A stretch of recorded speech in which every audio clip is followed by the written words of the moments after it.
Megastar Chiranjeevi గారు నిన్న పెద్దికి సంబంధించినటువంటి సక్సెస్ మీట్కి వచ్చారు. నార్మల్ గానే కోడిగుడ్డు మీద ఏకలు బీకేటువంటి బ్యాచ్ ఒకటి ఉంటదిగా, ఎంతసేపు మెగా ఫ్యామిలీ మీద పడి ఏడవటం తప్ప ఇంకొకటి ఉండదు. శ్రీ వెంకటేశ్వర గోల్డ్ ఫైనాన్స్ తాకట్టులో ఉన్న బంగారాన్ని విడిపించి కొనబడును. సంప్రదించండి 8499070070. మెగా ఫ్యామిలీలో ఉన్నటువంటి వ్యక్తుల్ని ఏ రకంగా చేల్చాలనేటువంటిది ఒక ప్లాన్ ప్రకారం వాళ్ళు కూడా వెళ్తూ ఉంటారు. ఇంకా మెగాస్టార్ ఏది మాట్లాడినా తప్పే, ఆయన ఏది చేసినా తప్పే, తుమ్మినా దగ్గినా ఏది చేసినా తప్పే అన్నట్టు ఉంటుంది. ఇక అయితే ఇప్పుడు ఎందుకు ఈ మాట మాట్లాడుతున్నానంటే, చిరంజీవి గారు నిన్న పెద్ది సినిమా గురించి, అలాగే రామ్ చరణ్ గారి పర్ఫార్మెన్స్ గురించి, ఆయన నడవడిక గురించి నిన్న చాలా సుదీర్ఘంగానే దాదాపు 24 నిమిషాలు 23 నిమిషాల వరకు మాట్లాడారు. దాంట్లో చిరంజీవి గారు చాలా క్లియర్గా అక్కడ నేషనల్ అవార్డు రావచ్చు రాకపోవచ్చు, రామ్ చరణ్ గారు ఆయన పర్ఫార్మెన్స్తో ప్రతి ప్రేక్షకుడి గుండెల్లో చిరస్థాయిగా నిలిచిపోయేటువంటి స్థానం సంపాదించుకున్నారు. ఇంతకన్నా నాకు ఒక కొడుకుగా తను తీసుకున్నటువంటి స్టెప్ని తను చూస్తుంటే చాలా గర్వంగా ఉంది, పుత్రోత్సాహంతో నేను పొంగిపోతున్నాను అని చెప్పేటువంటి విధానం. దొరికాడ్రా వారసుడు, ఇప్పుడు అనిపించింది వచ్చాడు వారసుడు అనేది. ఇప్పటిదాకా రాలేదంటే ఇప్పటిదాకా వచ్చింది వేరు, ఇప్పుడు పెద్ది సినిమాతో కనిపించింది వేరు. ఎందుకంటే పెద్ది సినిమాలో రామ్ చరణ్ గారిని చూసిన తర్వాత, ఇప్పటి వరకు ఆయన జర్నీ చేసినటువంటి విధానాన్ని చూసిన తర్వాత, కొడుకు అంటే తండ్రిగా ఆయన ఎంత హ్యాపీగా ఫీల్ అవుతున్నారంటే ఇంకా మనం వదిలేయచ్చు.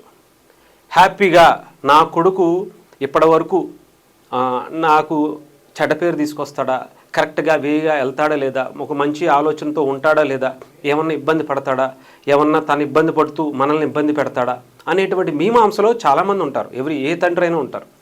బట్ నిన్న చిరంజీవి గారు ఒక తండ్రిగా రామ్ చరణ్ని హ్యాపీగా మనం వదిలేయచ్చు, నాకు మించిన స్థాయికి వెళ్తాడు, ఇప్పటి వరకు నాకు వచ్చినటువంటి, నా కుటుంబానికి వచ్చినటువంటి, నా ఫ్యామిలీకి వచ్చినటువంటి కీర్తి ప్రతిష్టలను నెక్స్ట్ లెవెల్కి తీసుకెళ్తాడు అనేటువంటి ఒక కాన్ఫిడెన్స్ చిరంజీవి గారిలో కనిపించింది.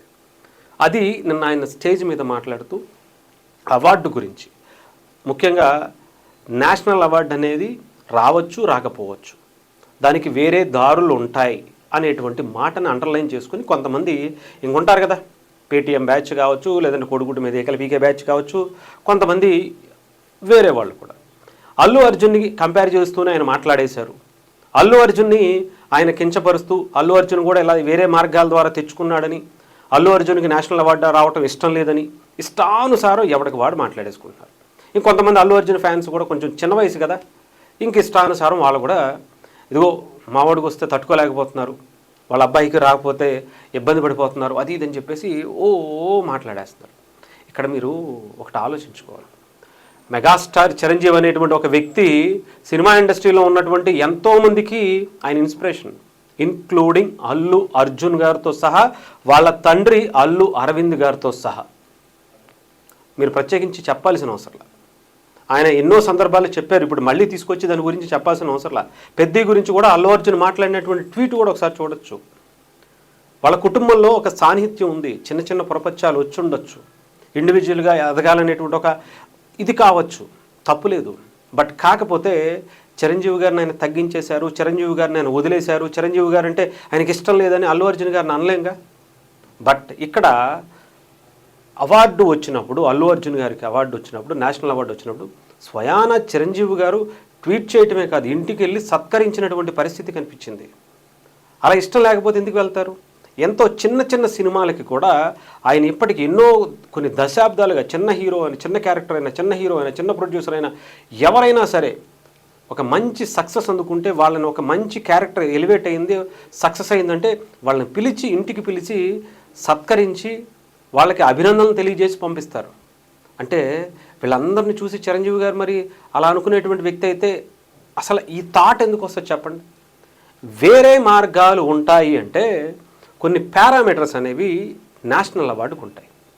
ఆ పారామీటర్స్ ఈ సినిమాలో రామ్ చరణ్ గారి క్యారెక్టర్కి ఉన్నాయా లేవా అనే దాని గురించి పక్కన పెడితే, అంటే నేషనల్ అవార్డు వస్తుందా రాదా, ఆ పారామీటర్స్కి ఇది అవుతుందా లేదా, దానికంటూ సపరేట్ రూల్స్ ఉంటాయి, సపరేట్ దారులు ఉంటాయి.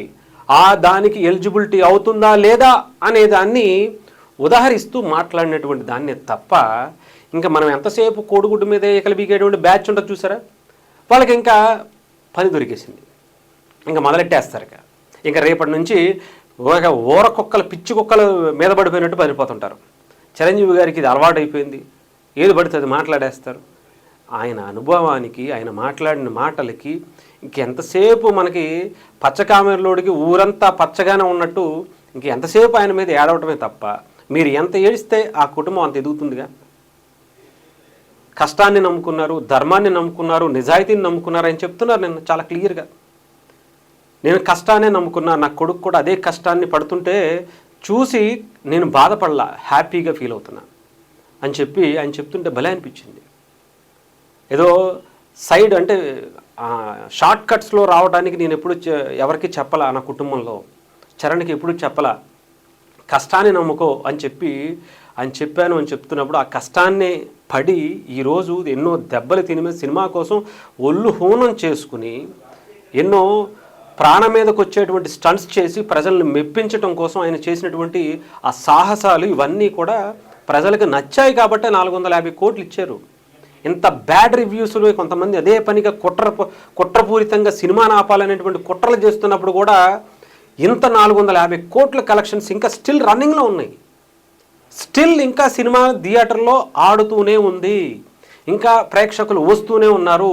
యాడైన సీన్స్ని చూడటానికి ఇంకా థియేటర్కి ఇంకా వెళుతున్నటువంటి పరిస్థితి ఉందంటే సినిమాని ఎంత తొక్కితే అంత లేస్తుంది అంటే కంటెంట్ ఉంటే వెళ్తుంది అనేదానికి పెద్ద ఉదాహరణ.